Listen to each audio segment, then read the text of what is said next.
Welcome to But For Real, a variety show podcast co-hosted by two therapists who also happen to be loudmouth feminists. I'm Valerie, your resident elder millennial child-free cat lady. And I'm Emerson, your resident chronically online Gen Z brat. And on the show, we'll serve up a new episode every other week that will take you on a wild ride through the cultural zeitgeist, mental health, and beyond. You'll definitely laugh and TBH sometimes maybe cry a little because this is a silly and serious show. Buckle up, my friends, and let's get into today's episode. We're back.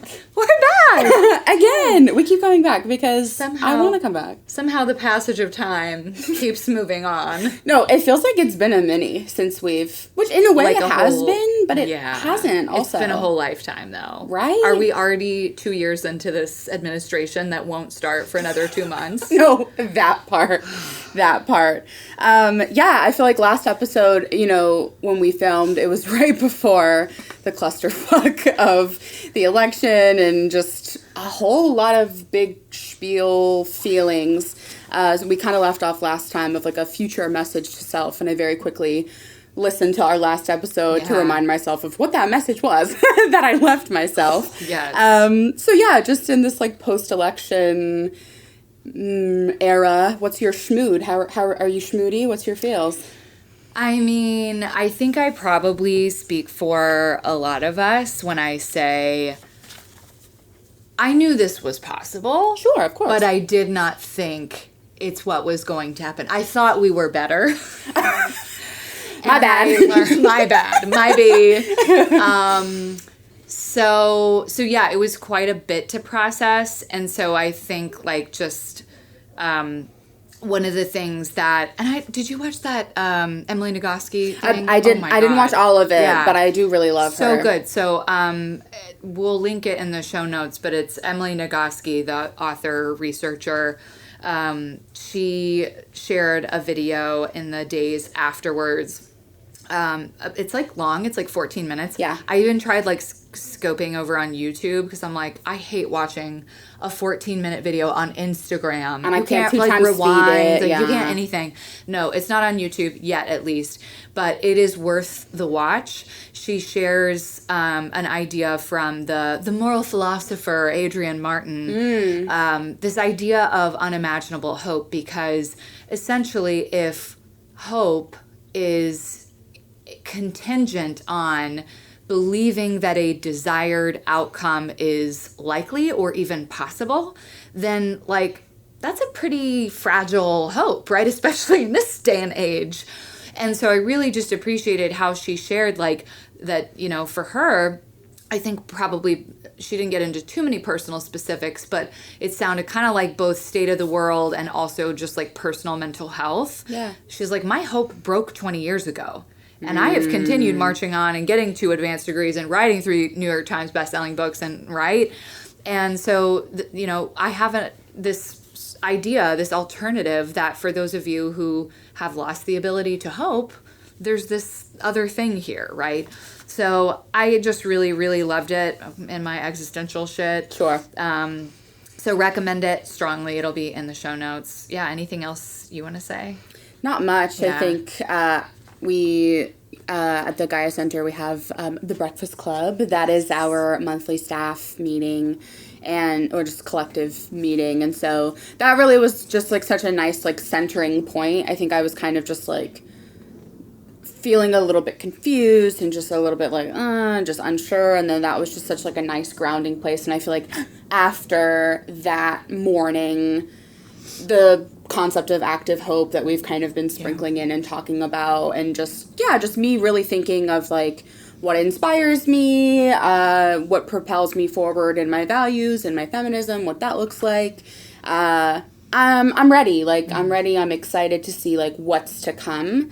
Because when people band together, people get shit done. So, Yes. And that's always been true. That has been true for years and years to come. It's always been true. Like I listened to the We Can Do Hard Things podcast. I listened to their like post-election family meeting episode, and they were kind of making the point like it's also always been true. This is who we are. Sure. Like our sort of ideals of, equality and the pursuit of happiness, whatever, has always been ideals. Sure. It's not necessarily been, in practice. It's aspirational, if you will. Mm-hmm. Now it's time for our first segment, Tea and Crumpets, where we tell you what we can't stop talking about this week. So what you got, Em? So I had to think about this one because I feel like I've kind of been all over the shop, but I got my Christmas feels kickstarted a bit early this year, which is controversial, but I was like, bitch, it's dark out there. Like, I need a little bit of light. Need some magic. Yeah. So I've always known about the, like, Scandinavian, more so Danish principle of Hygge, right? Mm-hmm. So Hygge, if you've never heard of it, is essentially, this is what I clipped from a little article. Hygge is about taking time away from the daily rush to be together with people you care about, or even by yourself, to relax and enjoy life's quieter pleasures. So I've really just been trying to focus on, like, really intentional moments of mindfulness. I'm neurodivergent and so ADHD out the wazoo. So I am constantly stimulating myself with something, and I don't recognize sometimes in the way that it's like sensory seeking for sure, but in the other ways where it's kind of like some avoidance and escapism. So I've really just been trying to like turn toward myself, and a lot of my therapy, personal therapy right now, has been about like combating and kind of befriending how I like approach aloneness with myself, which is big, right? Yeah. Like, it's just a really big thing, and it's something that I didn't realize I was struggling with so badly. And so I was like, okay, this winter, I also historically struggle with the seasonal blues.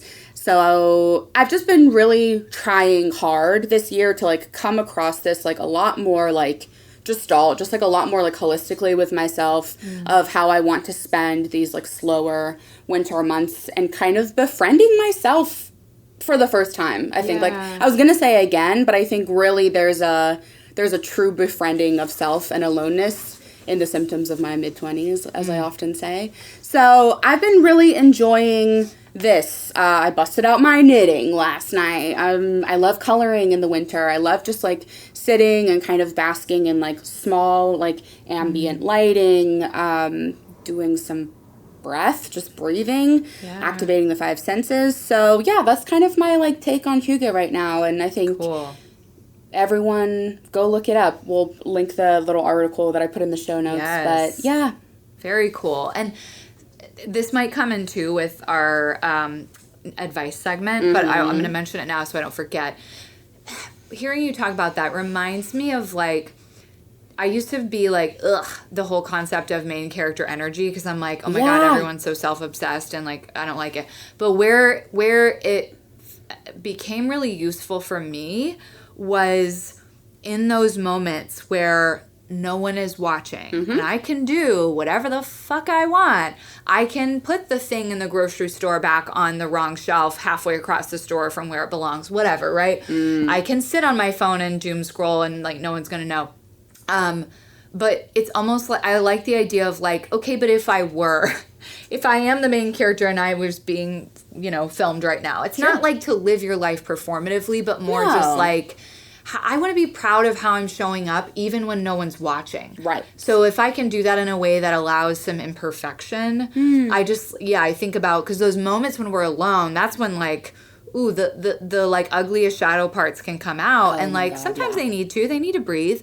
But also, again, like just because no one's watching, like doesn't mean that I want to spend 6 hours doing something that I'm going to be like, wow, that was a complete, like, I feel worse now than I did 6 hours ago. Right. So, right. For sure. So, okay, my tea and crumpets this time is San Miguel de Allende, Mexico, where I just got back from last night. Man, it's one of those places, so it's apparently like a top travel destination, often like makes the rankings. Very understandable why. You're walking through this town. First of all, it's extremely walkable, minus the sidewalks are like so narrow because it's, historical This town was built in like the 1500s, 1700s. These like cathedrals that are just like jaw-droppingly beautiful.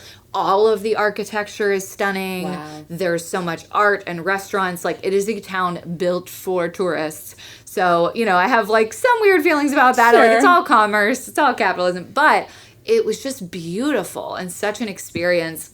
Unfortunately, and also the money, our US dollars go very far there. We kept being like, wait, we just got all of these items. We got like 5 items off the breakfast menu, 2 cappuccinos, and it was like 25 US dollars. Like, what? Yeah. So Nashville could never, baby. never.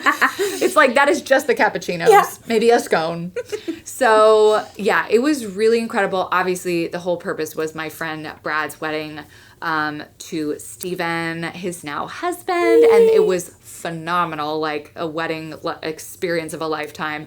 But highly recommend San Miguel. It is a bit of a haul to get to because it's right in the middle of Mexico, and it's like an hour and a half, 2 hours from the 2 nearest airports. Okay. So it's like we took a plane from Nashville to Houston, from Houston to Leon, a 2-hour car ride from. So it was, you know, a bit of a stressful travel situation, but definitely worth checking out. Beautiful. Yeah. Okay.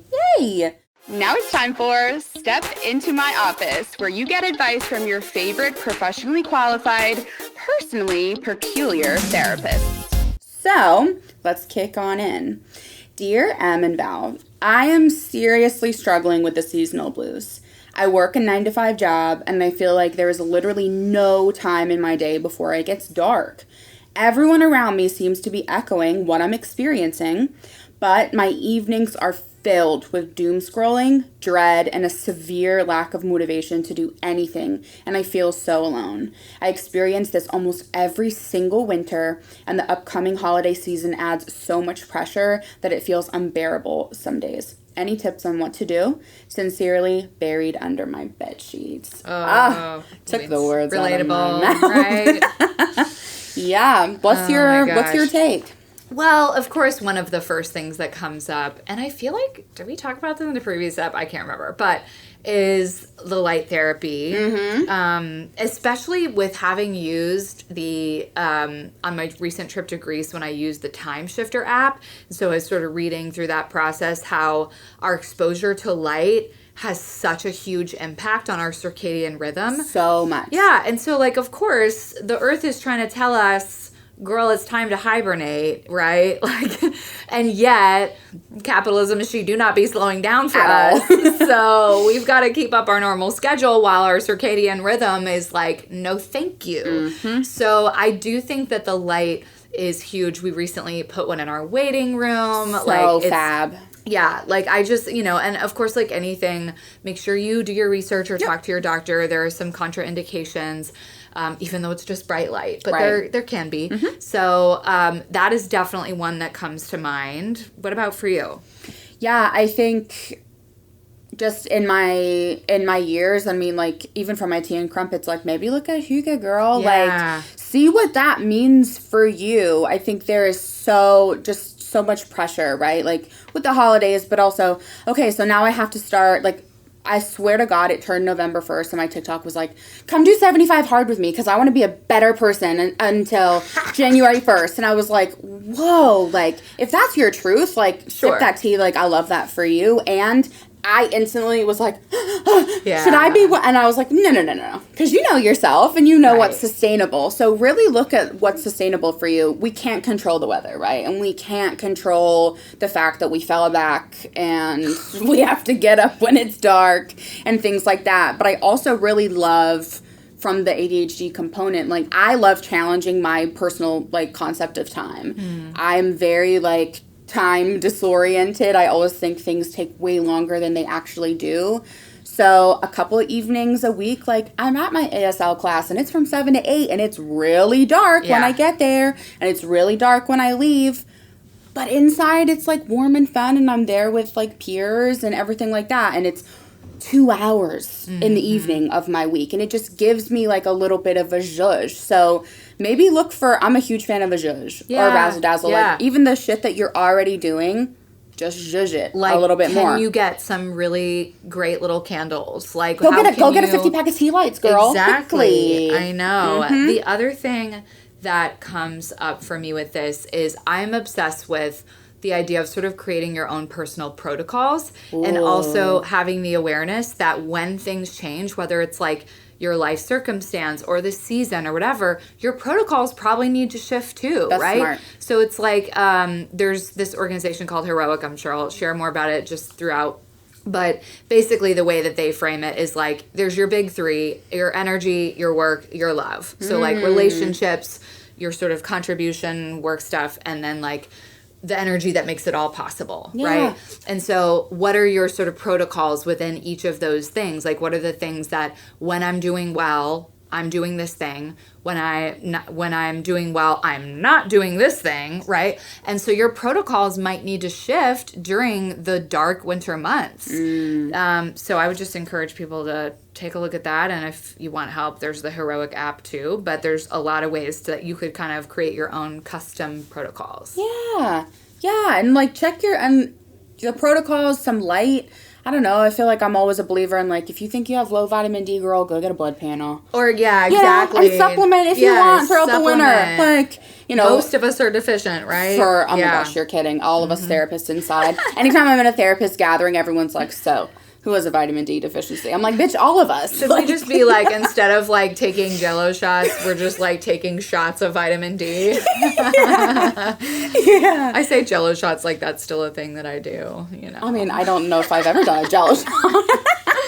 So yeah, for our buried under the bed sheets, wash those sheets, girl. Get yourself a fresh bed if you're in a rot. Go get some candles. Go get a candle, and know that like the aloneness, everyone is echoing around, and that's for a reason, right? Like collectively people experience this, and look at your own, like look at what it means for you personally, and just start small. Yeah. Just start with one thing and see where it goes. Amen. And now it's time for the DSM. In our DSM, all varieties of dysfunction, spiraling, and meltdowns are welcome. In this segment, we break down complicated concepts and common misconceptions about mental health, well-being, and tell you what we really think. So today we're going to be talking about the psychology of nostalgia, which I'm so excited about because I feel like it's a concept that we are both just personally fascinated by. Oh my God. So from the existential of it all. Oh my gosh. Yes. And so nostalgia is something that, we all know that feeling of, but it's something also that if we zoom out and sort of look at the role that it plays in psychology and in society, we do tend to lean into it in moments of crisis, such as, I don't know, a global pandemic, the disruption of democracy, things like that. So how does nostalgia help us cope? What does it reveal about our sort of collective consciousness? Where is it maybe harmful? And is it just being like sentimental for the good old days, or is it more? Yeah. So starting with what the research says, nostalgia is defined as a sentimental longing for the past centered around the self, important social connections, and personally meaningful life events, which I'm just always picturing the sort of bank of core memories and Inside Out, right? Yes, literally. This is where we are going for the nostalgia. There is an existential psychologist, Clay Rutledge, who really specializes in researching nostalgia. So along with his graduate assistant, they wrote a journal article that said that research positions nostalgia as a psychological resource with self-regulatory implications. Negative affective states like sadness, loneliness, and meaninglessness trigger nostalgia, and nostalgia in turn enhances well-being, feelings of social connectedness, and perceptions of meaning in life. So that, I think is just really interesting to think about the sort of positive functions that it serves, right? That this is a very real phenomenon. There is another researcher, Christina Baccio, who created a nostalgia inventory to measure how prone you are to nostalgia, because we vary, right? I'm like, I need to go take this inventory. I'm so curious. But yes, if anyone saw Inside Out 2, you will know that the character Nostalgia made just a little cameo. And I'm like, I want more. Please bring her into Inside Out 3. And it's funny, too, because, you know, Nostalgia is coming in when Riley, the character, is only 13. Yeah. And that's so relatable. Like, when we're small and we're already having nostalgia for second grade or whatever. Like, it's something that really is part of the whole lifespan. And I love that. I think, like, dude, I don't know. Like, one of my favorite little quips ever is, like, my sentience at 6 years old settled in, and I've never stopped thinking since. And it's, like, the eldest daughter joke of it all. But, like, truly, and, like, I don't know if I started feeling nostalgic at 6, right? But, like, on that preteen, teenager cusp, I already was, like, fuck, I'm gonna grow up. And, like, this is scary. And I just want to be little again. I'm 25 years old, and I still feel that way. And I think how we talk and frame a lot about nostalgia is just like, okay, well, one day you'll kind of maybe like get over it or whatever.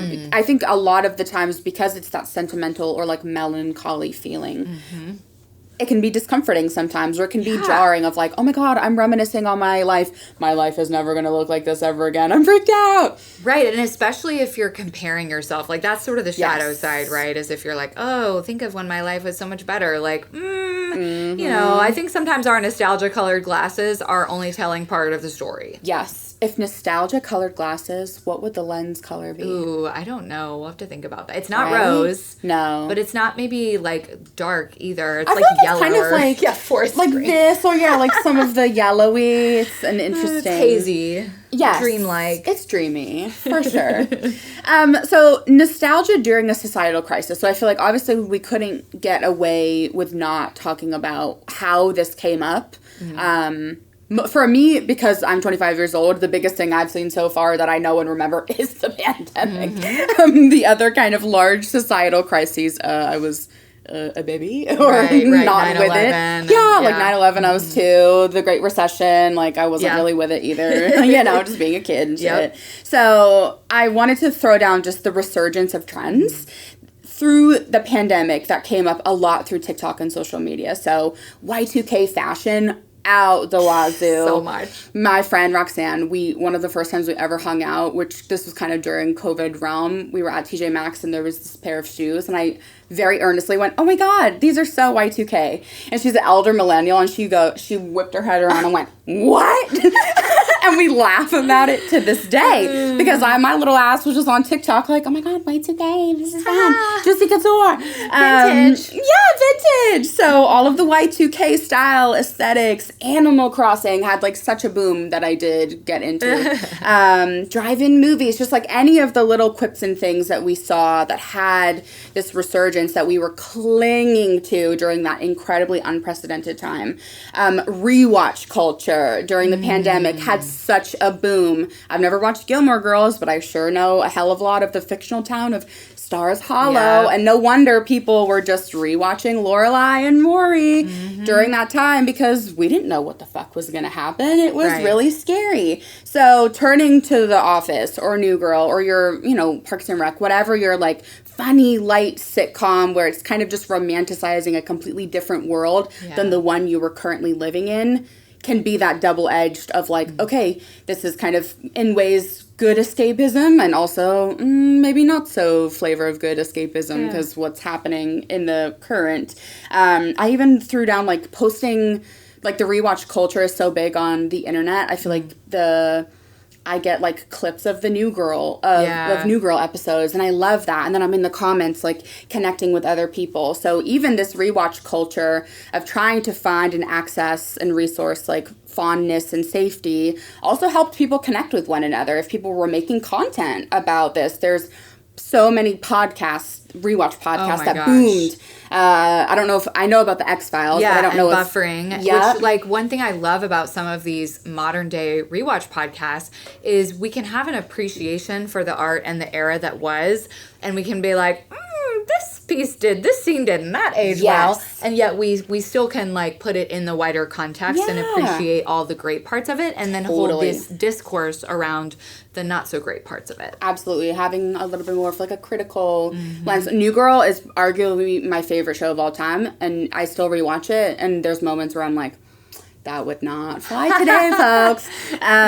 So yeah, I just that, like, we yearned for normal, right? I can't, like, take a shot every time during COVID. You were like, okay, well, and everything will go back to normal. And I think as a collective, we really just didn't understand how not normal things were going to be anymore. Like, our world completely changed in the capitalistic sphere, in the personal sphere. I mean, people lost their lives, lost their family members.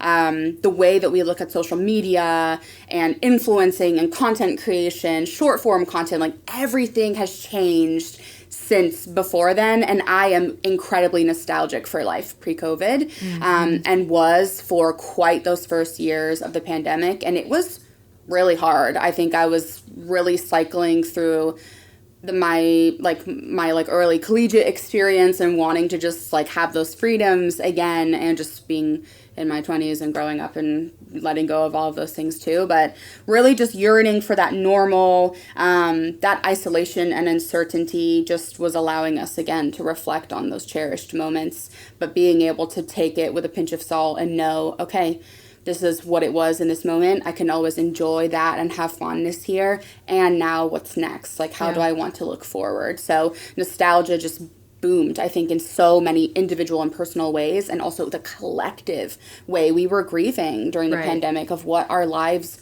were and how they have changed. Yeah.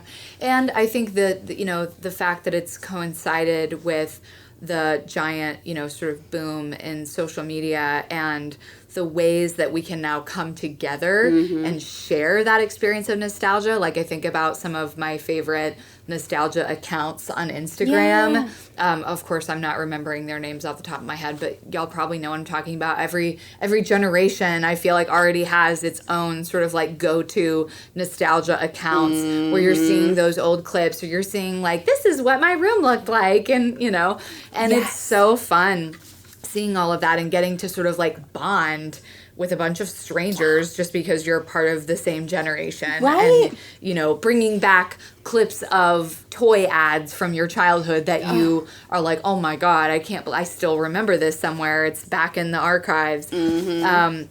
And then, of course, looking at how the culture, now that, elder millennials are the ones making the films and things, all the live action remakes of Disney and Barbie and like the nostalgia of the shows set, the new shows set in the 80s and 90s, like Stranger Things.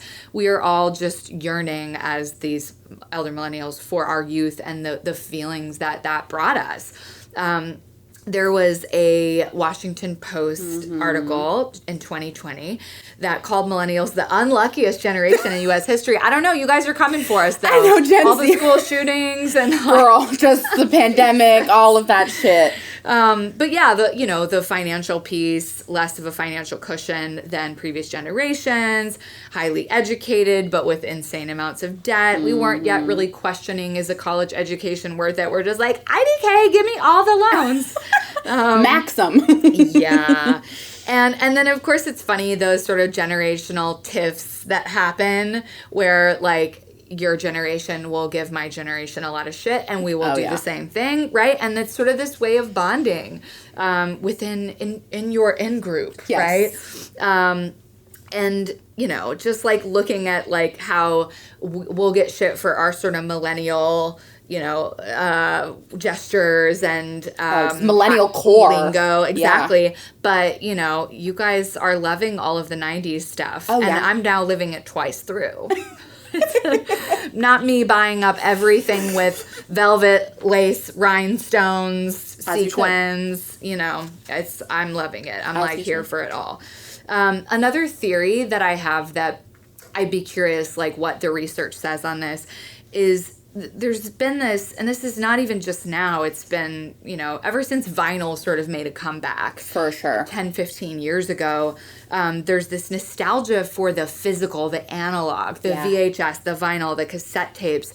And it feels like the younger generations are longing for something that feels real and solid and tangible in a world where so much is just, like, digital and fucking made up. Yes, yes. what it means to, like, have a wall of vinyls instead of just my Spotify playlist. Yeah. It's different. It's different. I love that you threw that down there because I think that's in my own sense. And I don't know, like, I'm 25. I was born in 1999. So to the Gen Zers, I'm a millennial. But to the millennials, I'm Gen Z. And I really identify with Gen Z, but I recognize that I'm, like, a little zillennial for sure.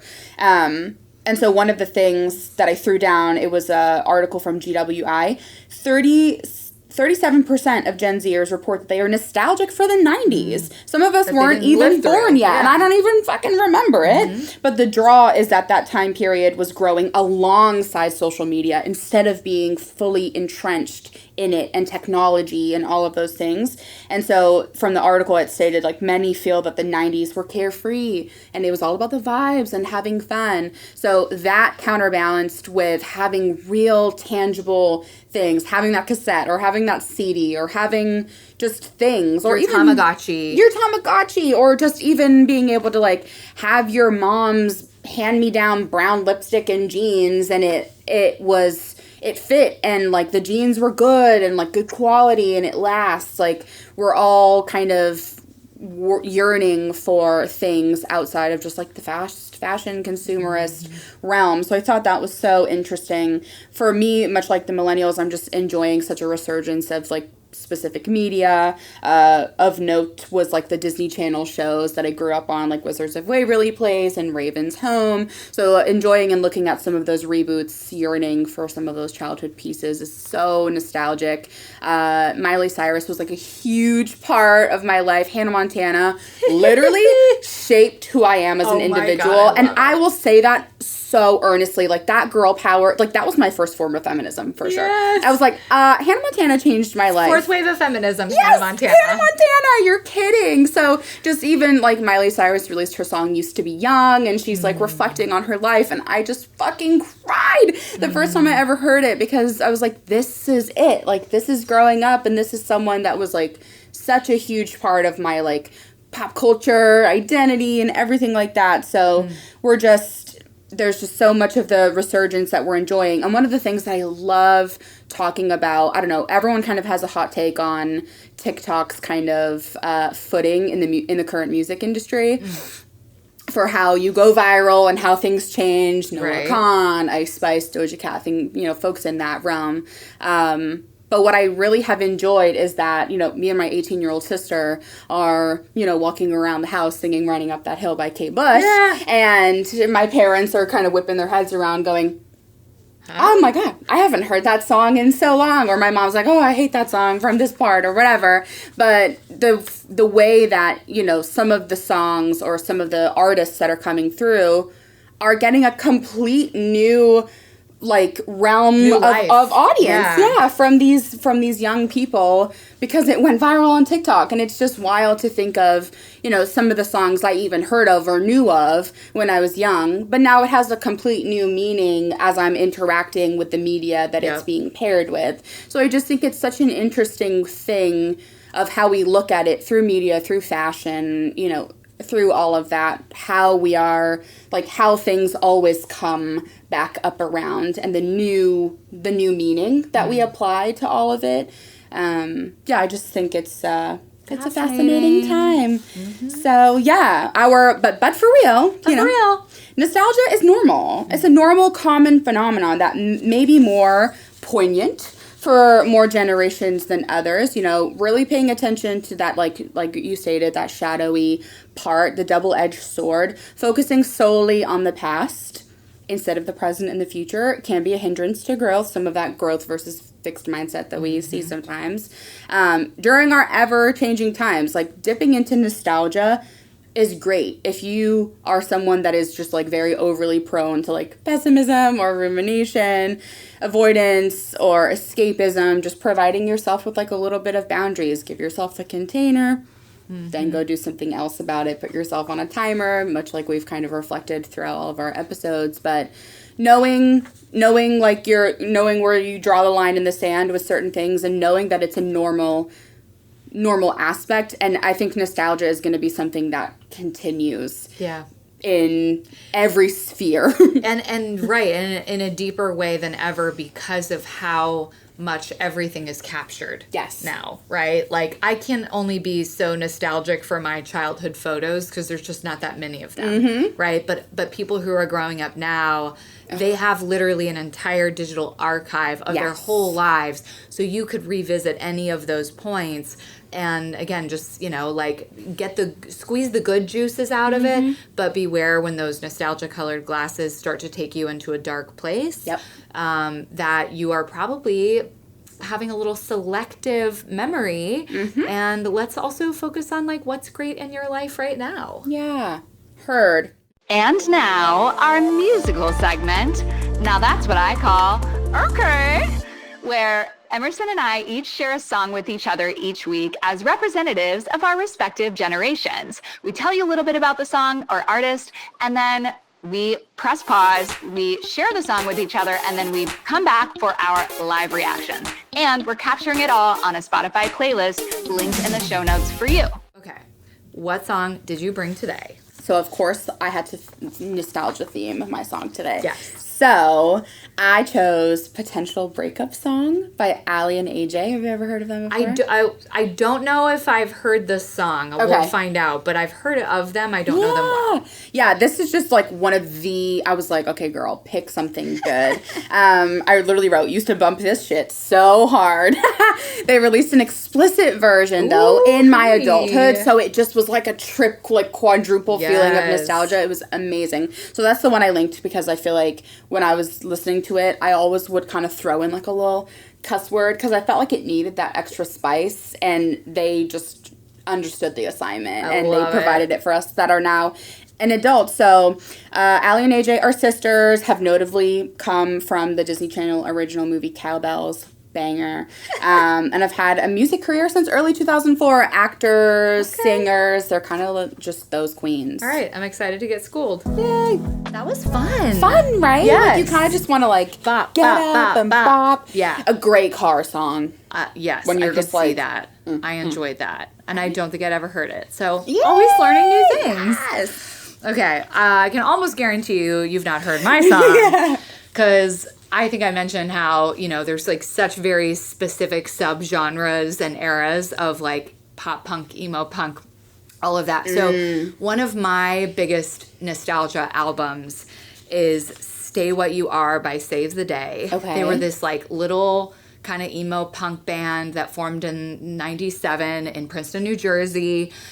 Stay What You Are came out in 2001.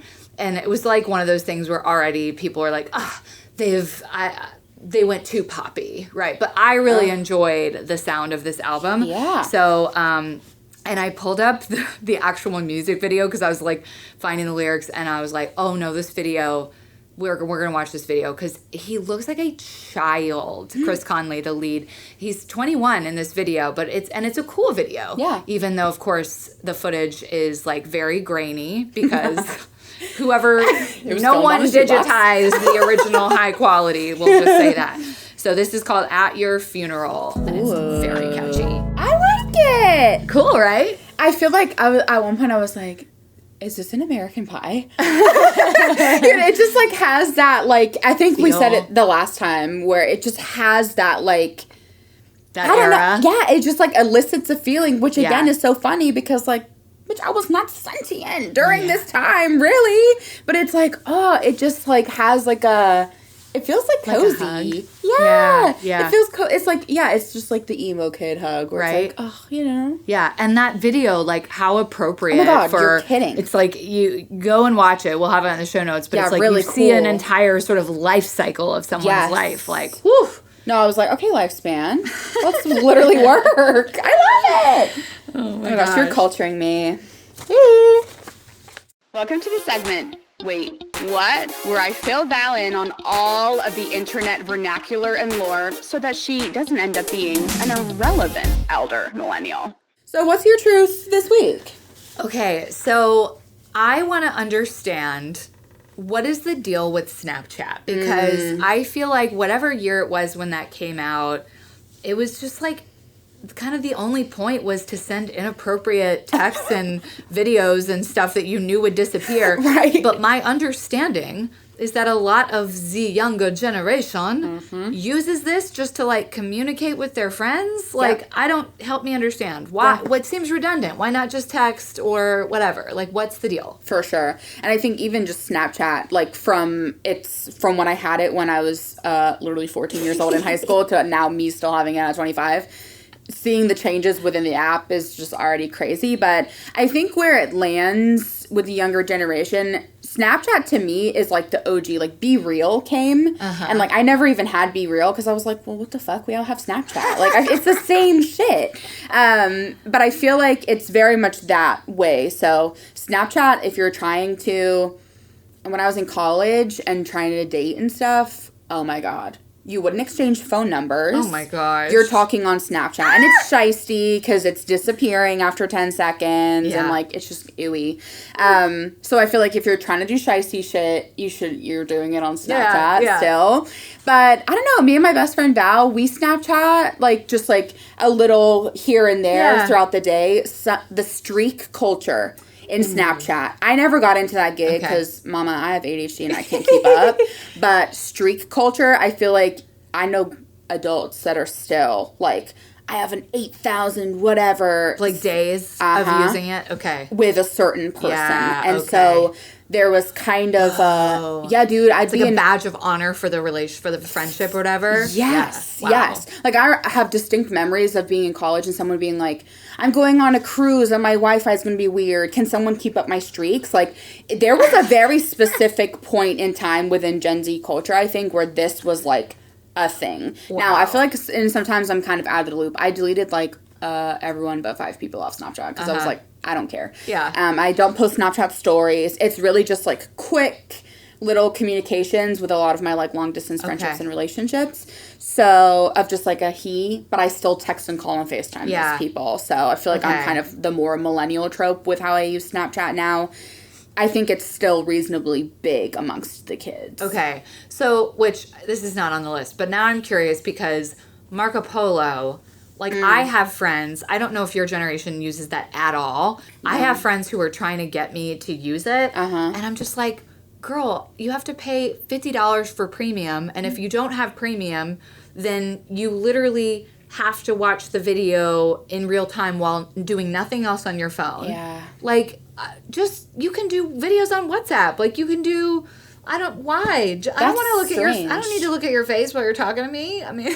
So am I out of the loop? What even is that? Marco Polo is like a walkie-talkie sort of messaging app for video. So it's like FaceTime but asynchronous. And I'm just like, I don't need, like, I love voice messaging, but I don't need to sit here and like watch each other's faces. I mean, I know there's sometimes a benefit in that, especially if you're like long distance relationship, whatever.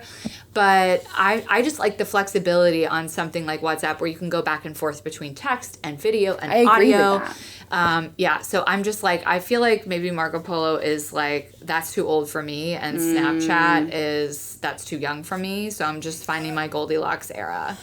Well, and that makes perfect sense. Like, I went back and forth about just completely deleting my Snapchat. I'll show you when we're done. Like, I have Snapchat memory saved from being in high school. Aww, so I'm like, I can't fucking delete this because I'm not going to download all of the. I'm like, no. Like me wishing it lives in this vault. Wishing I still had my MySpace profile. No, I'm like, Snapchat kind of was just our MySpace because I never have a MySpace. But I feel like I can't ever delete Snapchat because it has so many memories in it. Yeah. And now they're bringing in Blue Sky, and we've got to figure out what the hell Blue Sky. So it's kind of like, because there's a mass exodus off of X, as there should be. Sure. Everyone's going on this app called Blue Sky, which I think is very similar. Okay. So I'm like, I'm probably going to join at least to like snag my handle or whatever. Sure. But will I actually use it? I don't know.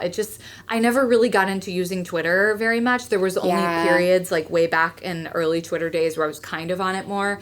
But so I'll probably just get it just to play with it out of curiosity, but I can't imagine myself using it. I feel like whatever it was, looked at my relationship with social media when I was in grad school for my, if you're in a graduate program in Tennessee and you take addictions, you're all going to do the same thing where you have to like do a change behavior. Mine was my social media usage, but like it's truly still to this day changed how I look at socials.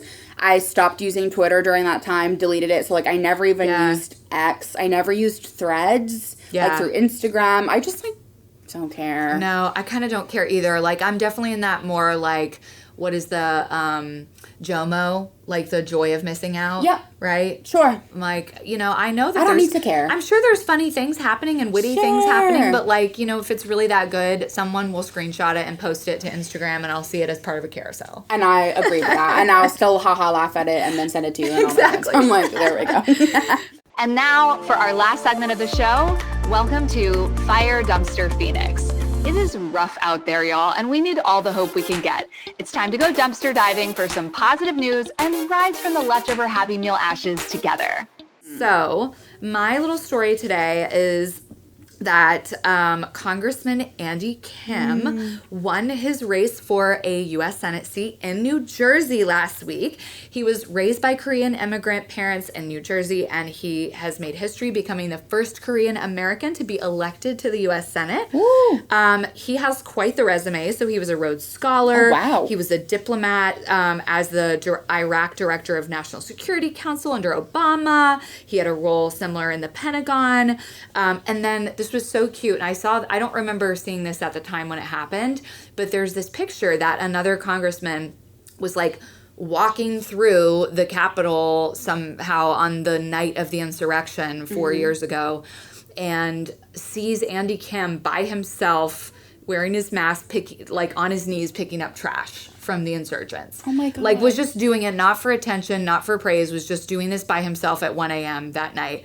And then of course he did end up getting some fame from that, but just seems like a stand-up guy. That's so awesome. Yeah. Shout out Andy Kim. What if we had him on the pod? I know. Excuse me, sir. Excuse her.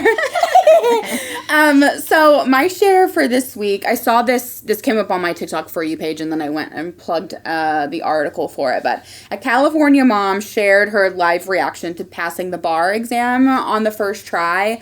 So I'm such a sucker for like when people get their big news or like college season where like everyone's figuring out if they got into their like dream schools or whatever. There's just something so cute about it. There's a moment where I'm like, you set up this camera. I'm a wee bit of a cynic, but it's just so. I'm like, what's the word when it candid? Yeah, so candid. Yeah, I'm like so just blasé, whatever. But Rihanna Gordon is her name. She just was there. Saw that she passed it on the first try, but her son and her daughter, who I think from the article, I believe they're 10 and 13, are standing behind her as she's receiving this news, and all three of them just like collectively, I'm like gonna cry talking about it, like just collectively broke down and just like hugging and like sharing and just like such this like intense, beautiful moment of joy and just appreciation. And I just saw that video and I was just in a puddle, girl. I was like, I love what seems like a small story like this, but in so many ways is so big. Yes. Sure. Like that's what Fire Dumpster Phoenix is about for me sometimes. Absolutely. Of just like the little stories that sometimes we might miss. But yeah, shout out to this queen, Rihanna Gordon, I believe is her name. And from the article I just clipped, she said she hopes mothers and single parents know that doing the hard things pay off and to encourage diverse students to pursue a legal career. Yes. And like everyday heroes like this, right? That's that we phrase. would never normally hear about. And yet because of social media and because of virality and all these things and then Good Morning America, whatever, picking up the story, like we get these glimpses. And I watched this morning after I saw your link here. And oh my God, you're so right. Like these moments where all three of these humans, this adult woman and her two children, just break down in tears of joy, and it's just so genuine and so beautiful. I'm like, look, there is still so much goodness in the world, and like we need these glimmers. We need to see them. We need these reminders. So it was absolutely that glimmer. She shared like I totally forgot. She was like, I shared it felt normal for her to share that experience with TikTok because she had shared videos of like her kids coming to classes with her and like studying as they're doing their extracurriculars. Just like the dedication that took for that. A really amazing woman. So girl, shout out and find a glimmer. Find a glimmer. In this next week, everyone. Because it can be dark out there, but also there's greatness. Like I always get a glimmer from sitting here with you doing this. Me too. And we hope it was a glimmer for you guys listening. Yeah. And we will look forward to seeing you next time. Take care. This has been another episode of But For Real, produced by Valerie Martin and Emerson Ryder and edited by Sean Conklin. But For Real is a Gaia Center production. The Gaia Center offers individual, couples, and group therapy for clients across Tennessee and in person in our Nashville office, as well as coaching for clients worldwide. For show notes or to learn more about our work, visit GaiaCenter.co or find us on Instagram at the Gaia Center and at butforrealpod. But For Real is intended for education and entertainment and is not a substitute for mental health treatment. Also, since we host this podcast primarily as humans rather than clinicians, we are not shy here about sharing our opinions on everything from snacks and movies to politicians and social issues. Thanks so much for listening to this episode. See you next time, bestie.